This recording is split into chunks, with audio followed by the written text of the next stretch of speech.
the Spanish painter Joan Miro. He was best known for his playful, childlike art. He was born on April 20th, 1893 in Barcelona, Spain, and died on Christmas Day in 1983. Joan started painting and studying art at the age of 14 and attended many different art schools. When Joan Miro moved to Paris, France in 1920, his art became influenced by the Surrealist poets and artists. He then began his own personal Surrealist style. This is the style of art that made Joan Miro so famous.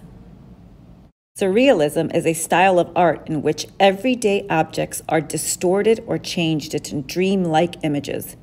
Miro's paintings were based on pictures from his memory, his dreams, or his imaginative fantasy. His dreamlike paintings were often funny and colorful.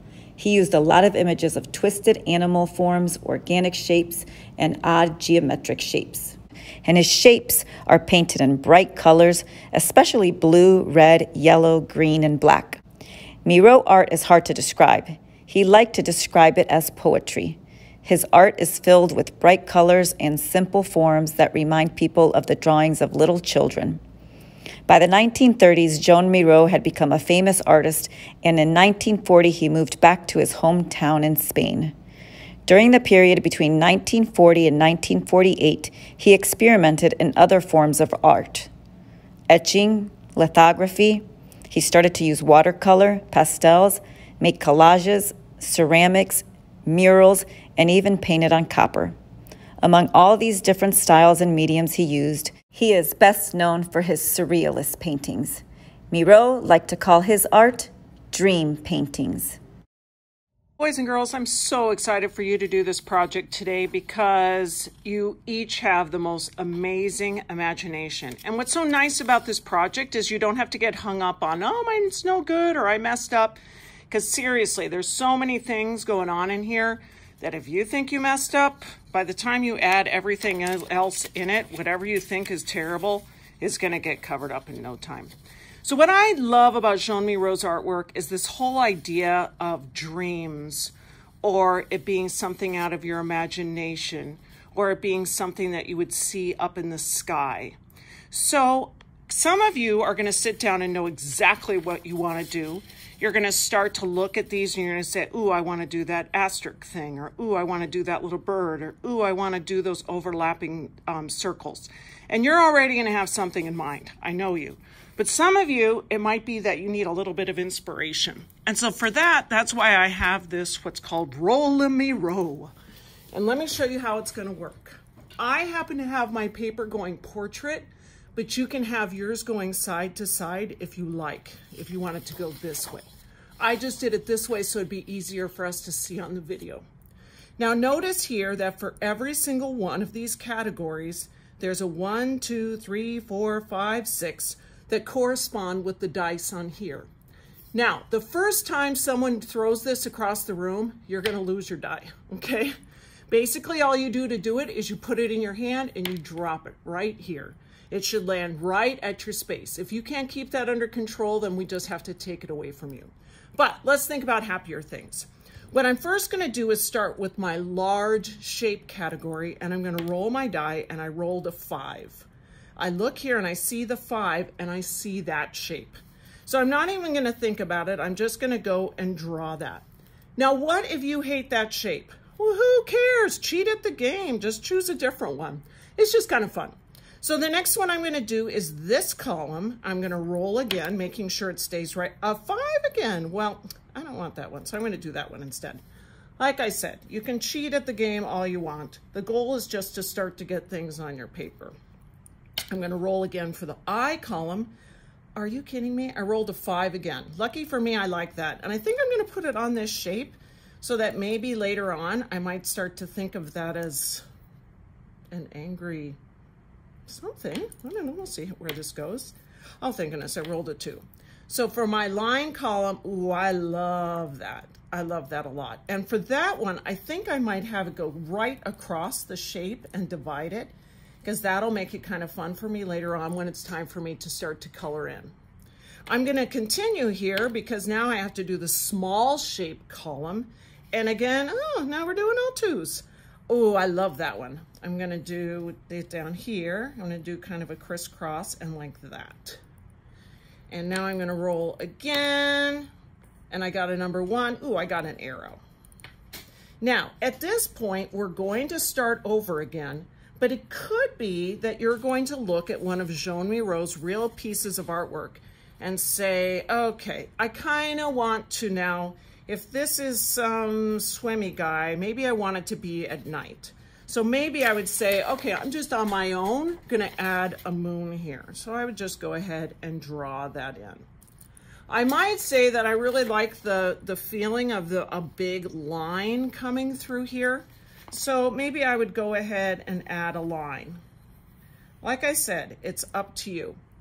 Now I'm just gonna start over again over here, and I'm gonna speed it up this time so you can just watch me as I do it.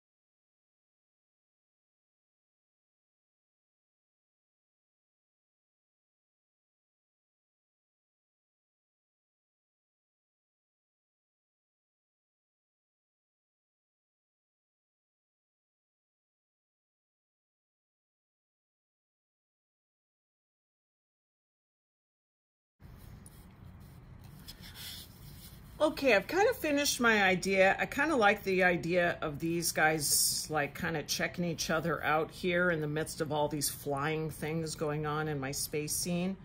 And so I think maybe I'm gonna accentuate that by maybe putting a dotted line between them. You do not have to do that at all if you don't want to. It's just something I thought of at the last minute.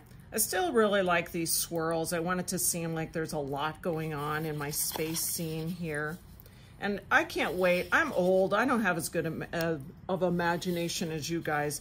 I can't wait to see what you guys are going to be coming up with. I think I'll add a star over here and a star over here. I really always like those dark dots. You can kind of put them wherever you want, but that always kind of makes things look cool to add one of those. And the very last thing I think I'm going to do before I start to go over to my coloring thing is that I'm gonna do a little bit of a smudgy thing. And by that, I just mean that maybe I'm just gonna add some shadows towards the edge here. And this will make people crazy when they start to hear this noise, but it's kind of fun. So I'm gonna continue doing this, and then we'll head over to the watercolor table.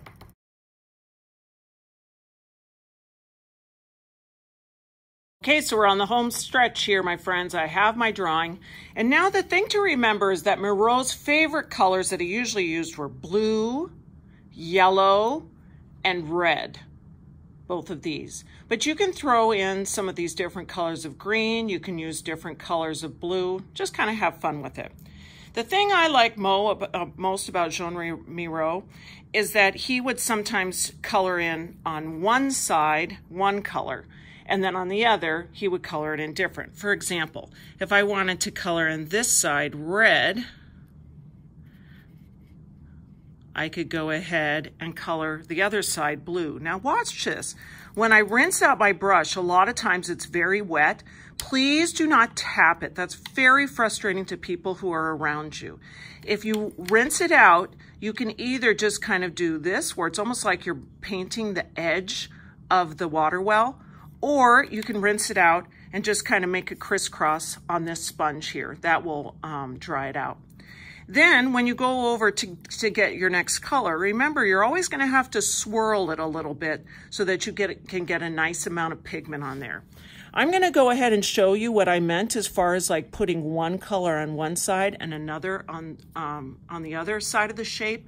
But now that I have blue on my paintbrush, I'm going to go ahead and paint other things. I'm just going to go around and skip around my paper, coloring in things blue, because then I don't need to have to go back and keep rinsing my brush all the time. Now notice that I'm keeping my wrist kind of up because I don't want to smudge through things that I've done before. Does that make sense to you? And if you start to decide that, ooh, I kind of wish that I had put some more lines in here, some more things to color, you can always go back and add a few lines. I'm actually wishing that my color was a little bit more watery, so I'm just gonna add a little water to here, and then I can just kind of come here and maybe add a little bit of color around the outside of one of my shapes.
When you are completely finished, as long as you promise not to go crazy, you may do just a little bit of splatter at the end, because that's something that Joan Miro really like to do.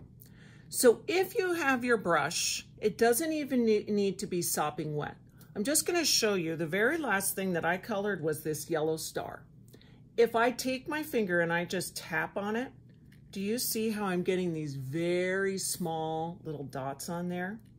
You may go and you can just lightly tap. It's not like you want the whole thing to go crazy.